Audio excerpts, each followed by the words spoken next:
മാങ്ങാട്ടിടം പഞ്ചായത്തിനെയും മട്ടന്നൂർ നഗരസഭയെയും ബന്ധിപ്പിക്കുന്ന കൂളിക്കടവ് പാലത്തിനു വേണ്ടിയുള്ള നാട്ടുകാരുടെ വർഷങ്ങൾ നീണ്ട കാത്തിരിപ്പിന് അവസാനമാകുന്നു.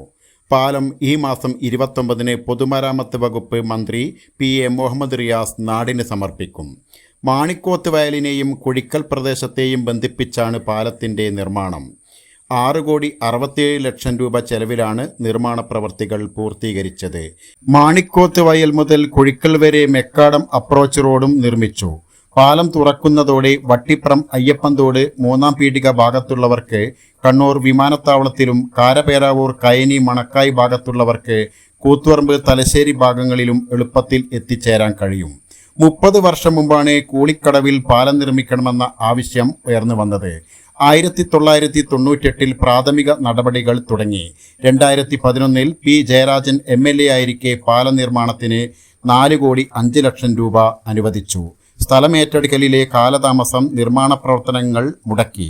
പിന്നീട് KK ശൈലജ MLA യുടെ ഇടപെടലിൽ പുതിയ എസ്റ്റിമേറ്റ് തയ്യാറാക്കിയാണ് ഫണ്ട് അനുവദിച്ചത്.